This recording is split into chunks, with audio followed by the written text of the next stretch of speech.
welcome to the Learning Experience powered by CAST. I'm one of your hosts, Kelly Suding. And I'm Luis Perez. And I'm Brian Dean. We are three educators here ready to break down barriers until learning has no limits. Let's do this.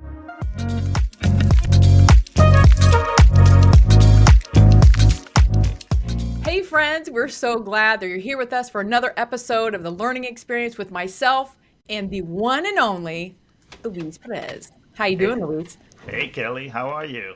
I'm terrific. I'm so glad that we're here with a spectacular guest we cannot wait to introduce. I am so excited because it's someone that not only is a great colleague, but also a dear friend of mine. And we look forward to sharing her work. Before we bring on our guest, let's do a quick check-in. Are you good with that? Oh, I don't know that I have a choice, so let's do it. You really don't. Okay, here's the question. If executive functioning skills were a superpower, which one would you most want to have? Like instant organization, remembering every single appointment, or maybe the ability to finish tasks without scrolling through TikTok? What would your superpower be? That's a tough one. I would say inhibition control, because I do have a shopping habit, specifically camera equipment and watches. But my girlfriend keeps reminding me that I can only wear one watch at a time. So why do I need so many? But I then go back to her because, we find ways around things. And I go back to her and I say, but I can wear one every day of the month. Ooh. So there.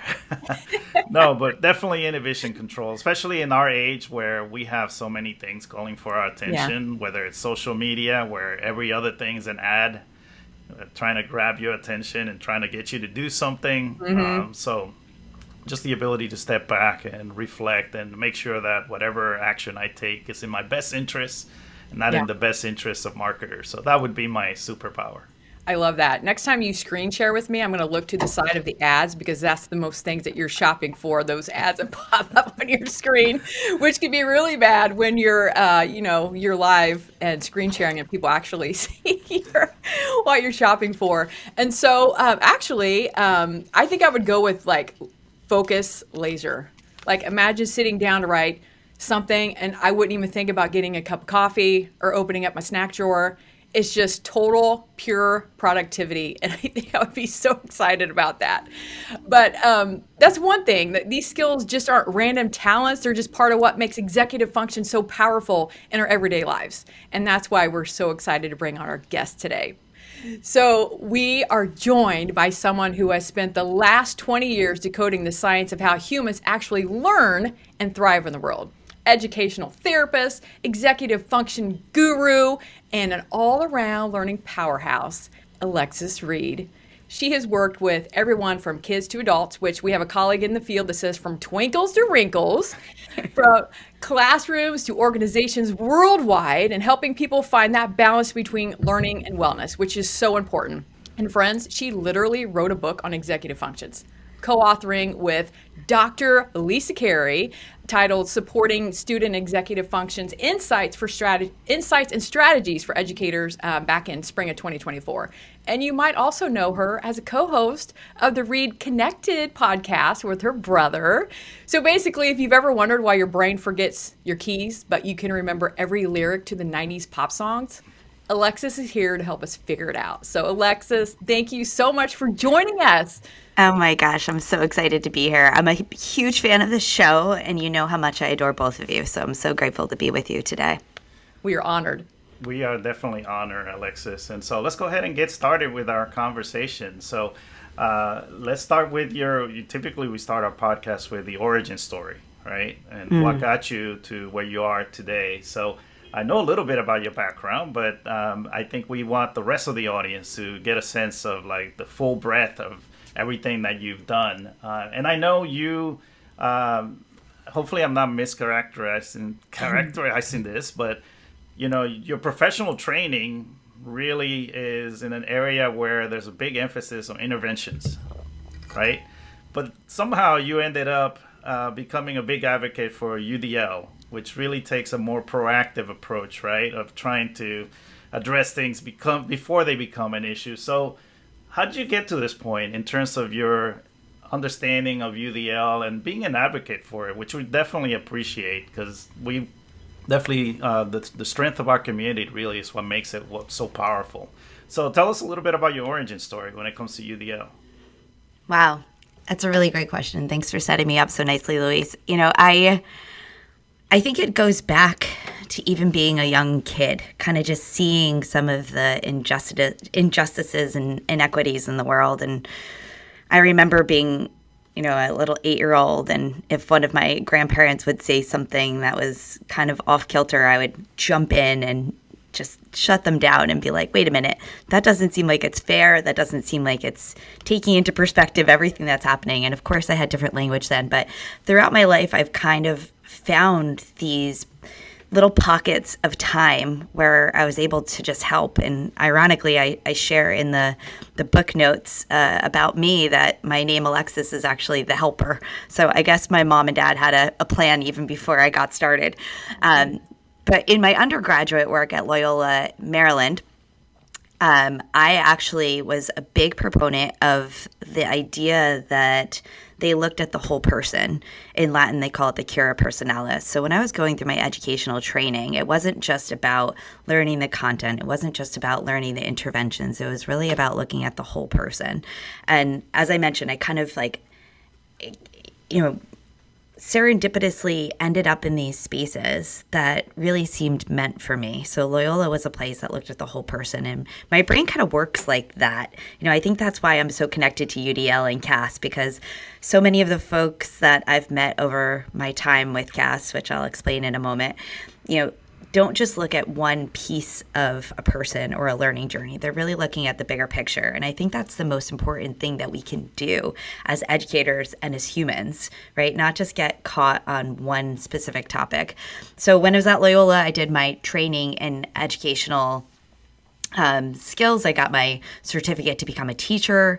After Loyola, I jumped into the classrooms back in New Jersey, and then I was ready for something more. I knew that I needed to learn more. And in fact, I dove into tons of psychology literature. I actually took some classes just for the fun of it, and then ended up at Boston College in an amazing graduate program called Applied Developmental and Educational Psychology, which again, just really fit all the things I was curious about.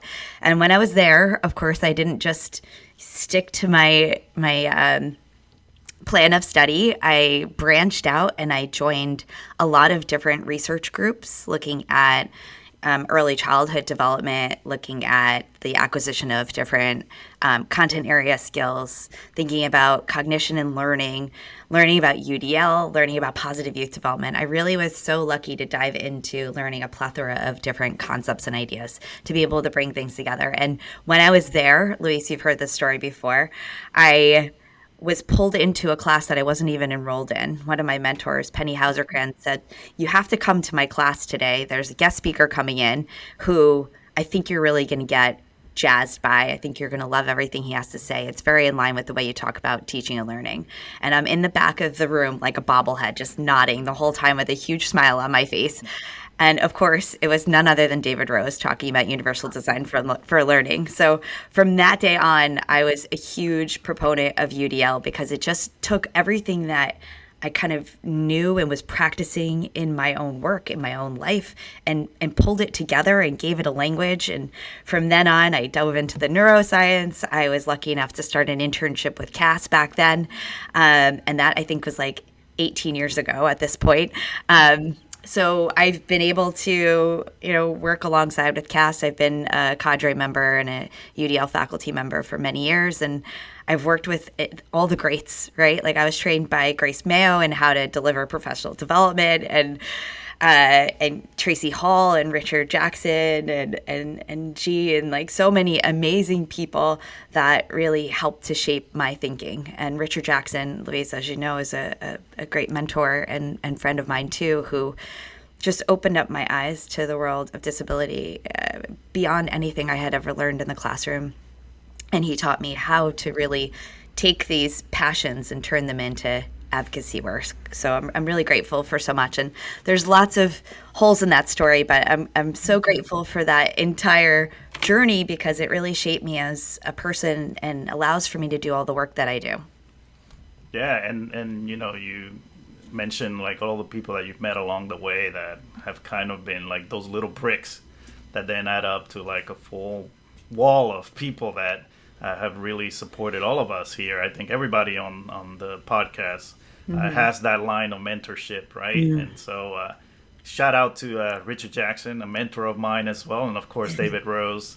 But it speaks to the power of convenings, because I think you and I met at a UDL con. We sure did. It wasn't called the UDL con then; it was UDL Symposium. But it speaks to the power of those convenings, because that's where we meet some of these people, and then they become part of our story, right? And we weave them in, and they really influence our thinking for the best. So we're going to talk about a little bit about executive functioning. So Kelly, I know you have a question around that. I do, but I have to say first, the helper for Alexis, I love that so much. And then your journey sounds so phenomenal. So you're talking about the whole child, the whole individual. You definitely were considering your whole self, because you had all these opportunities and you leaned into every single one, which is really incredible. So I love that. So we've been talking about executive functions. And so I know that sometimes people are like, what in the heck does that even mean? So for some of those, some of our friends who are unfamiliar with that term, just tell us a little bit about why it's so important to develop in learners across the lifespan when it comes to executive functioning. Yeah, I'm just going to zoom out for a minute, because executive functioning through the educational lens sometimes gets muddied. We often focus on like the behaviors related to these cognitive skills that allow for us to essentially just get things done. So when we think about executive function, it's like, how do we enact any goal-directed behaviors to be able to work towards something we're aiming for?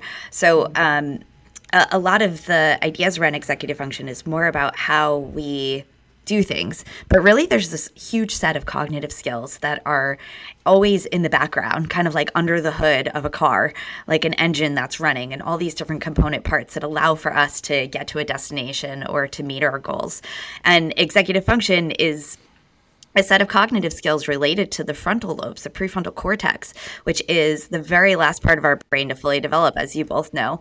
And the other piece of it is that they're incredibly vulnerable, because whenever we're stressed, if we get anxious, if we get tired, if we are not really taking care of our own biophysical needs, or there's some other aspect of our lives that might be impacting it, from either a learning disability, a mental health challenge, or even a biological factor that might be impacting us, those executive functions can slow down. And Luis, I love your response at the beginning, talking about inhibitory control, because that's one of the big core 3 executive functions. And myself and my co-author, Lisa Carey, we talk in the book and a lot about how we distill down all of this terminology around executive function to thinking about these 3 core cognitive skills from Adele Diamond and Joel Nigg's work, and thinking about inhibitory control, working memory, and then also cognitive flexibility. So when we think about it, our ability to even press pause and check in with ourselves,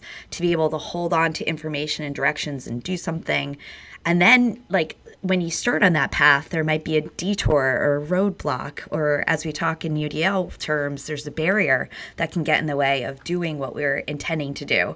And when we think about all those component parts together, it's really the foundation and the precursor for pretty much all learning, right? Our ability to take in information, to even collaborate and problem solve, and to be able to do something with that knowledge and that information that we're attaining along the way. So when we think about why executive functions are so important, I really believe that it's the core of pretty much all we do. And I haven't even talked about the other aspects of our prefrontal cortex and the executive function skills that allow for us to even socialize, for me to hold on to the question you just asked me and share the things that I want to share, and then also make sure I'm in tune with the question and the intention of what you're trying to get to.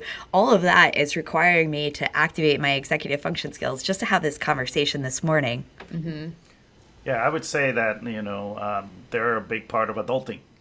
Right? For sure. They're kind of the set of skills that really allow us to adult. But I think if people want to dive deeper, I believe you have a book from Cat Publishing that is all around supporting executive functionings that you co-wrote with our friend Lisa.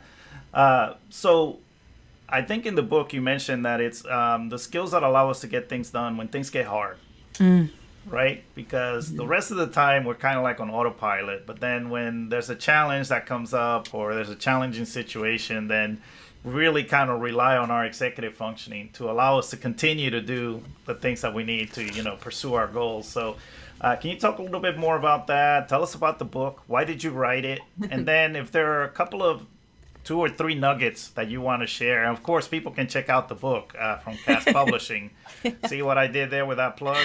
But Louise is my greatest cheerleader. I'm so grateful for you. Well, I have to say, before you even dive into your book, I have experienced in person the reaction of fans who are of the book at several conferences when Alexis and Lisa Carey are doing book signings. They are so excited, and just the comments that they and the stories that they share about how it's changed just their way of teaching and just being in the classroom, and not only with their students but themselves and their families. It's been remarkable. So yeah, so we would love to hear those key takeaways you've got. And before, we're going to really put your working memory to work here, Alexis, because you even get to answering the question, and I'll restate it again. But I just want to say, on a personal note, my daughter was recently diagnosed with ADHD. And so I grabbed onto your book as something I could share with her as somebody who's now a young adult, right? And did not get diagnosed while she was in school. And so it kind of be disorienting because now you have to look for resources, without the structure of formal schooling. And so I know that you work with a lot of those young adults. So what I would say about the book, it's really approachable. It's written in a way that's really easy to consume and to apply. So highly encourage everybody to check it out. So now that we've taxed your working memory. Wait, beyond that, y'all have me like blushing and tearing up. So when I talk about vulnerabilities of executive function, when our emotions ramp up, that sometimes those shut down. I'm in this whirlwind of all kinds of feelings right now. You guys are just so lovely. Thank you for your kind words. Well, We just created a barrier for you, which you talked about earlier. And for that, we're sorry, not sorry. But go ahead. But I'm going to support your executive functioning. Thank by you. Restating the question once again. I appreciate the scaffold. Yeah. So why did you write the book? And then, of course, we want people to check it out. But if there were like 2 or 3 insights or takeaways that you want to share in a limited amount of time, what would those be? So there's a couple things. I want to just be clear that there are some more acute executive function challenges. They're most often related to ADD and ADHD, learning disabilities, specific learning disabilities, and most especially when individuals are experiencing high levels of anxiety and depression, where it could really impact our executive function skills. But the way I like to talk about executive function is through the UDL lens, that we all can be impacted by these skills, either not developing, quote unquote, the way in which we would expect them to, or, just in our normal adulting day to day, when things get stressful or we're not taking care of ourselves as much as we want to, we can be impacted. And we've all experienced this where you're like, I could do that really well yesterday, and now today, why does this feel different, right? Mm-hmm. Why is this a different experience for me? So when we wrote this book, Lisa and I, by the way, we met at a UDL conference too, when it was back at Harvard years ago. So if you go to a UDL con, you never know what might come from it. You're going to end up with a whole lot of UDL family, possibly some collaborators, and most definitely some great friends. But we wrote this book because we were speaking this language, and we didn't have a resource or a tool that helped educators understand executive function through UDL lens. So we're really glad that the UDL guidelines 3.0 are kind of like really honing in on executive function as that baseline, as that foundation for a lot of learning that happens in and outside of the classroom. But again, we didn't have a resource to be able to share with educators that we were working with, to share with parents, to share with individuals. Louise, I think that might be the greatest compliment I've ever gotten, that you purchased the book for your daughter, because she is, I know, like the most important thing in your life. So I really appreciate those kind words, and I hope it is a resource and a tool that supports her. And I'm always here for her too. But the book is just that. It says it's for educators, but it's really for everybody: coaches, parents, individuals, because all of part 1 is kind of breaking down the neuroscience, getting under the hood, as we described before, and Lisa Carey had said on the Reid Connected podcast when we talked about why we wrote this book. And it really gets down to the neuroscience of it, because there's a lot of individuals who struggle with their behaviors, as we've described a bunch in different ways today.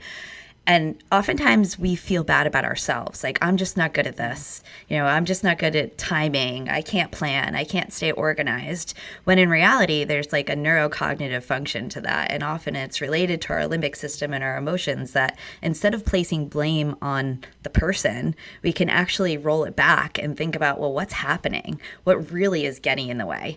And in my private practice and the work that I do, I'm constantly repeating myself, asking the same two questions, which will sound familiar to the UDL world, where I say, okay, what's the goal? What's getting in the way? Right? And we can't just make these assumptions of, you're just not good at this, or this is never going to be something that you'll do. Because the reason I got into and am so passionate about executive function is that these are skills we can develop at any age, in any situation. I've worked with individuals who have had traumatic brain injury, who their cognitive functioning is at a much different level than it was before their injury. Mm-hmm. And we've rebuilt some of these skills. Takes more time and practice for sure, and most definitely more effort, but it's possible. These are skills that we can constantly develop. And as educators, I think it's like the most important thing for us to understand, because from a very early age, I almost wanted to say right out of the womb, but like soon after, as babies and infants are starting to learn these skills, we can build in these exercises, these strategies, these challenges through play that develop the skills. And Adele Diamond has some really great research and work, which we talk about in the book too, about what are some of the things that we can do to help strengthen and support the skills as they develop. And like Kelly, you said, Luis's great little phrase from what is it again? From Twinkles to Wrinkles. Thank you.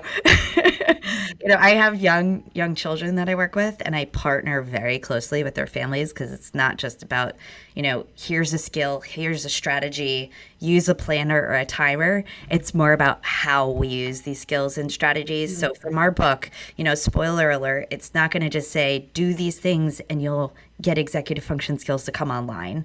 It's more about, how do we create the environment? How do we sustain the practice? How do we support each individual we're working with and supporting through our interactions, through the feedback we share, through the encouragement, through the recognition that building skills is difficult and challenging. Like you said, Luis, when it gets hard, what do we do? How do we persevere? How do we, motivate ourselves to engage in this process of taking on the challenges of doing hard work? We could boil it down. We could talk about it from a very high sophisticated level, but I think it's more important just to keep it real and keep it simple, that, we're really just helping people of all ages, but most especially young people, when their brains are most malleable to develop these skills, before 25. The neuroscience coming out, I'm so curious to hear what it has to say about after COVID, when the prefrontal cortex fully develops. Yeah. 25 into the 30s, when somebody has a learning disability, we know that there's a 33% delay, about 3 to 5 years in these skills coming online, and they need additional support and scaffolds during that time until later in their 20s to really build these skills, which some people freak out, parents and teachers alike, and they're like, wait, these skills aren't going to come online until my kid's almost 30. And I'm like, that's a good thing. That means we could practice. It's still going to take less effort to develop these skills than it will later in life, right? And Luis, you and I talk about this a lot, that we want to practice when the stakes are low, not really when there's a potential to lose a job, or right, not paying your bills on time. All of these behaviors, executive function is working in the background to help us to be able to activate them.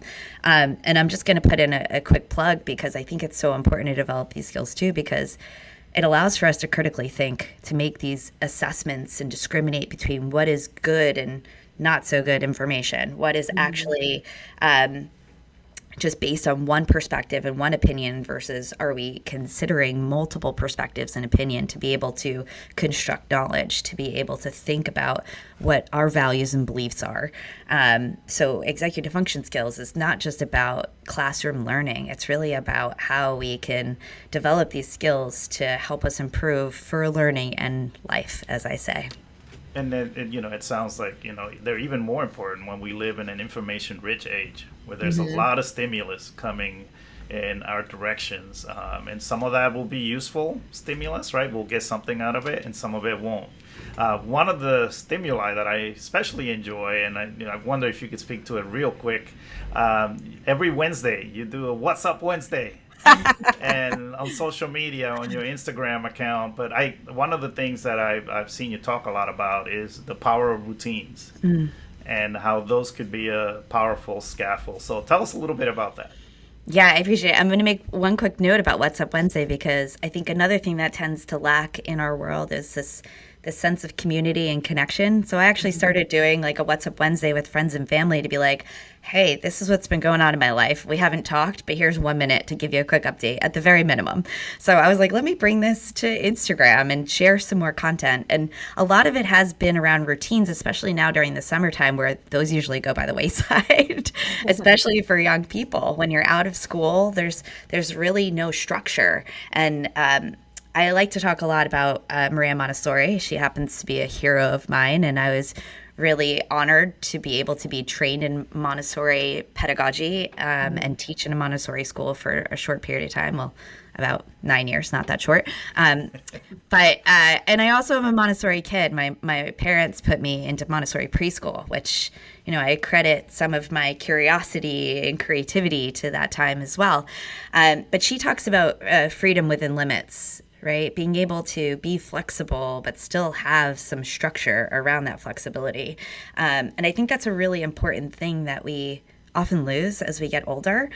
So I've actually, Luis, you caught me at a time thinking about routines where I might be saying some things on Instagram that not everybody's going to think I would say about routines.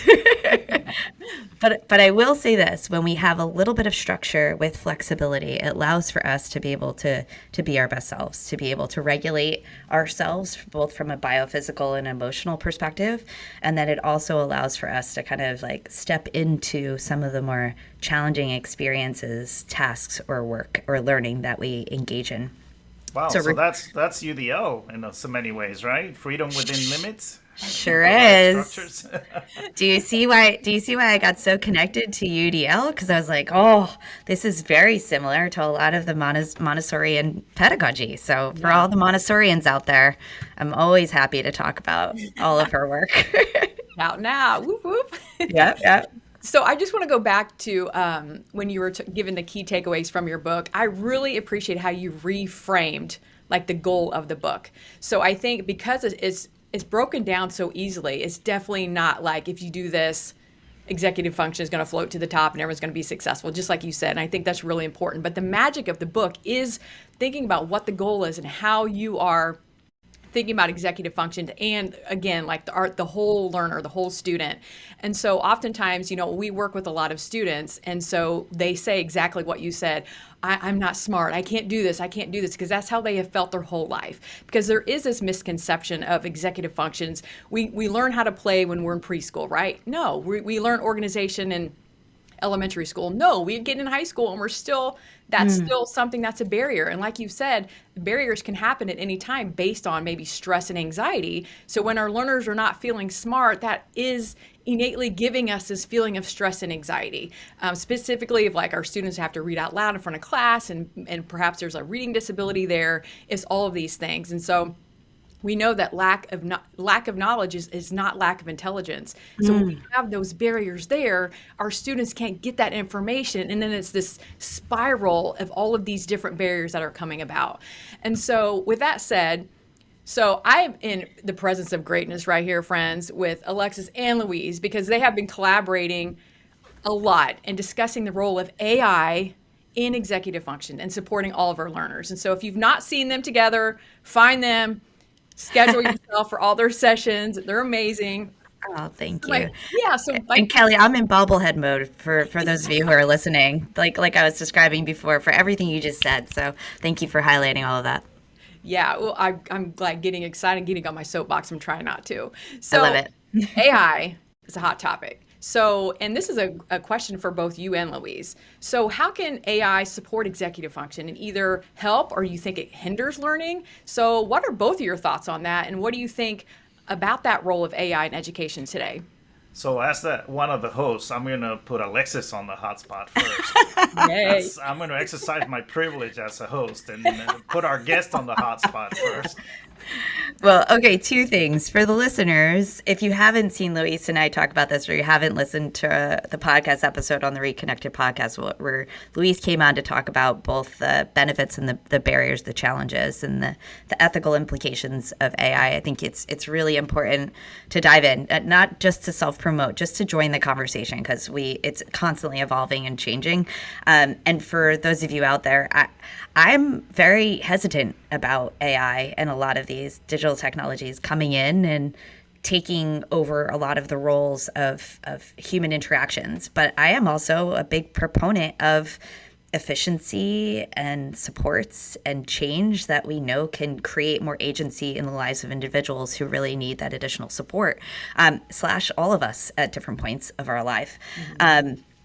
So I just was working late last night on my online course that I teach for Merrimack College, and I just recorded a video about AI in my course because, I'm not against it, but I also don't want it to take over the thinking of the students that I'm working with. So I put in a little precursor, and maybe this will help answer the question by sharing an example where I just said, hey, listen, AI has been incredibly helpful for a lot of the learners and the individuals I work with in my private practice. It helps them to organize their thoughts. It can help them to prioritize where to get started. It can create a plan. It can synthesize information. It can provide feedback on their writing and their process and their approach. And if you choose to use AI, I really want you to explain to me why you chose to use it and how it was beneficial. So not just kind of like off to the races. There's a question, I'm just going to put it into ChatGPT and have it answer and spit out the answer, and that's what I'm going to give to the professor. I'm really encouraging them to think about their choices and being mindful about how they're using these technologies to support their learning rather than just take over the generation of the products that they're sharing with me throughout the course. So, this is something I take seriously because I have a lot of learners who have struggled throughout most of their lives, and they've really, quote unquote, benefited from, asking ChatGPT a question and then having it spit out an answer, and they're getting really good grades. They think that their marker for success is what their grade is at the end, rather than what have they learned from it. So my whole thing is, can we teach responsible use of these technologies? Not because we're expecting them to take over or that everybody's going to necessarily use them, but because they're there. And with anything new and novel, people are going to be curious, and we want to not just, throw it out and say, hey, see how this works for you and let's see what happens. We want to be able to teach that process, help them to understand what's helpful and not helpful. And Luis and I, we were planning for our talk at the UDL Con this year, and we're like, we have a ton of strategies and ideas we can share, but why not bring the student voice to this? So I was really fortunate. I want to give shout out and props to the two students that I interviewed, a college student and a high school student, who were so reflective and articulate and sharing, both the benefits and the cautions, right? They were calling out like, hey, this can really interfere with what I'm doing or maybe get in the way of how I'm thinking. And AI is not always right. So what do I do then? So there's great benefit, especially for scaffolding executive function skills, but there's also a lot of cautions as well. And Luis, I'm gonna leave it to you. You use the greatest analogy for AI that I've ever heard. Can I hop in there just really quick before you go on there? So I appreciate how you were talking about using caution, and you're thinking about the goal and asking why. Because I foresee sometimes that we can use that because there's bullying in school, and so I think it's so important to understand that caution and educating our learners for that, because we don't want someone to say, "Oh, did you use ChatGPT for that?" So that's a whole other kind of conversation to have, right? It's used as a tool to put someone down. Well, Kelly, I also have students who will say, oh, I just wrote this great sentence, but my teachers are going to think it's ChatGPT and not me. And I'm like, oh, that's killer, right? Like when you start to make those connections and improve your work, and you're assuming your teacher's going to think it's not you, like that also brings about a lot of questions and challenges too. Absolutely.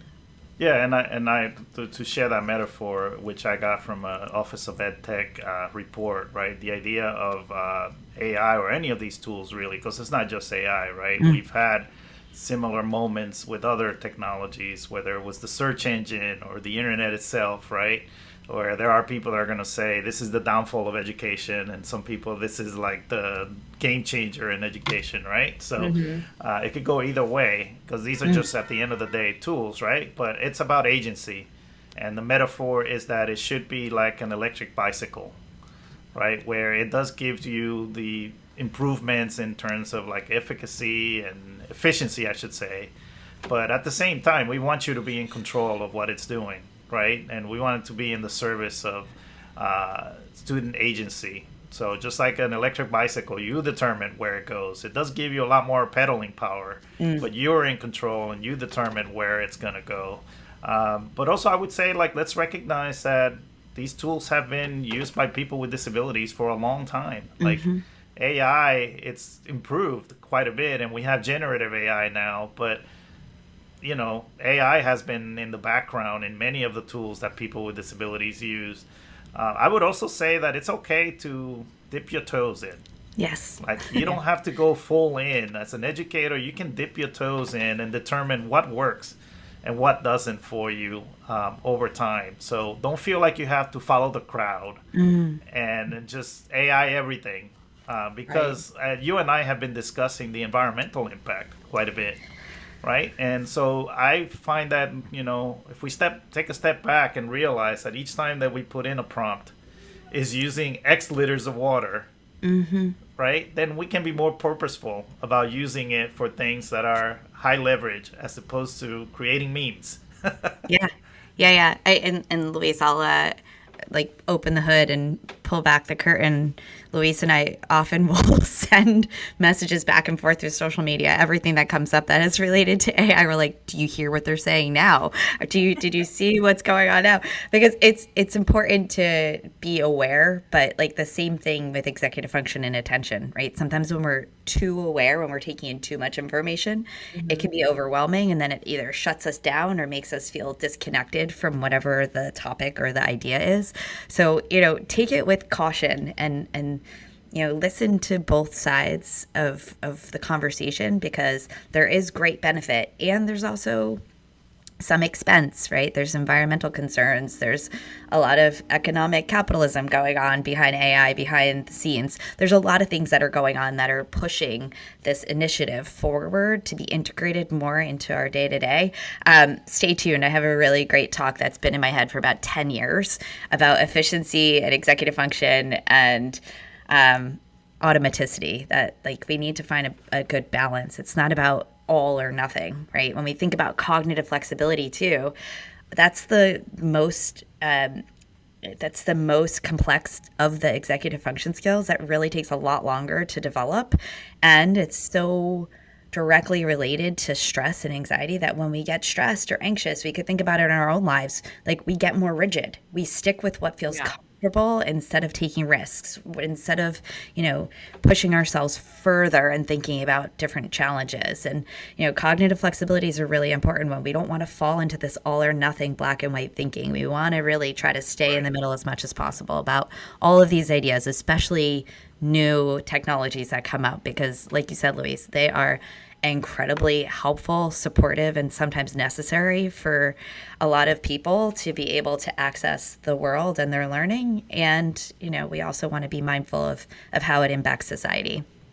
So I want to end on a hopeful note, because you and I recently presented at the UDL Con as we record this, and I know that a big theme was hope. Yes. Right? And so we want to leave people with a little bit of hope. So what's most exciting to you as you look ahead at like the next 5-10 years of the world of UDL? What are you most excited about and hopeful about? Oof, so many things. And another one of my students call them Alexisisms that I like to say is that we can't always predict, but we could prepare, right? Tying it back to executive functions. And I guess I'm hopeful for so much. There are so many incredible individuals in this UDL world who may not even know that they're in our UDL family, but they're doing great work to support learners. I am most excited about these pockets in communities that are bubbling up around the country and around the world, really wanting to think differently about teaching and learning. And I think we're at this impetus again, right? In my shorter career, right? I've been doing this work for a couple decades, but there are folks that have been doing it for way longer than me. In my short career, there have been like so many milestone points where we're like, this is it. Things are shifting and changing. And between the three of us, we see a lot of schools around the country, a lot of organizations around the country and around the world. And there's still a lot of work to be done. So I am most hopeful for folks that are starting to think about how do we not just get students to pass the tests and meet the metrics that certain places, I'm not going to mention any names or triggering ideas, that want a certain score to be able to get funding or so on and so forth. I'm really hopeful for the people who are saying we need to look at the whole person, right? Going back to what Loyola instilled in me, and I think was kind of in me from the beginning, that like we need to look at the whole person. We need to understand that teaching and learning is this creative, joyful act. It is not just about instilling knowledge. We have technology to access content, but how do we help to create, develop, and inspire creative, critical thinkers? That's what I'm most excited by. And even the students that I work with in my private practice who have been through a lot, right? They've been through a lot of heavy situations, a lot of challenges. Their narrative is often not hopeful, but they are thinking in a new way once they see what's possible. So the more we can instill and inspire these skills and this idea of engagement in learning instead of just compliance in learning. And UDL is like the foundation and the framework that allows for us as educators to be able to do this, not because it's a new acronym or educational psychobabble. It is like, how do we help to support all of our learners in considering the variability that's among us? Because the variability is beautiful. We need to be able to tap into it and inspire and ignite it in a way that maybe people don't even know is possible yet. Yeah, so our listeners can clearly see why we were so excited to have you. We're grateful for your work, Alexis, how you're pushing it forward in such a positive, hopeful way that we can easily understand, and everything that you're doing and talking about communities. With that said, with communities, how can people find you and be a part of that community? And how can we be a part of their community? How can they keep in touch with you and with your resources and your insights that you share so generously all the time in the UDL and inclusion community? And we'll also put all of your resources and contact in the show notes.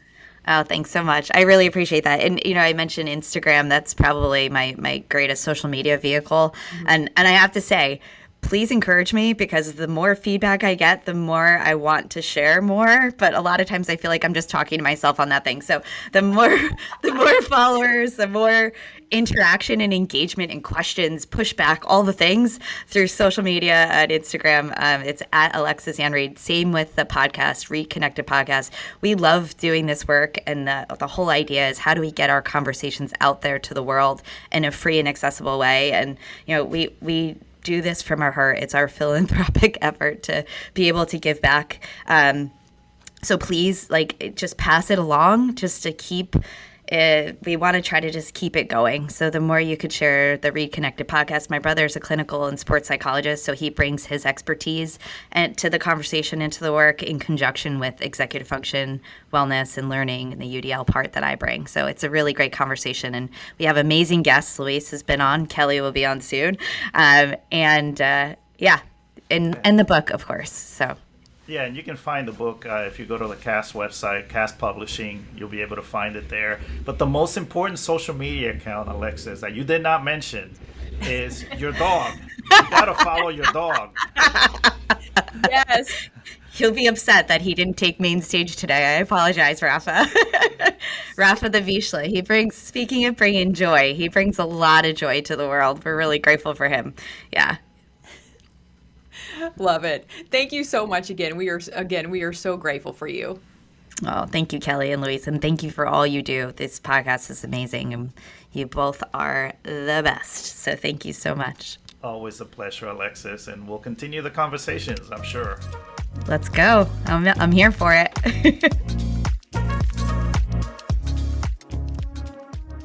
Thanks for joining us for another episode of the Learning Experience Podcast. We are so glad you're a part of this conversation.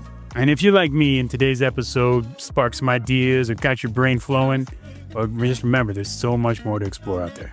And remember that CAST is leading the way when it comes to accessibility, workforce innovation, professional development, and research. So visit cast.org to dive deeper. That's CAST.org, and keep learning with us.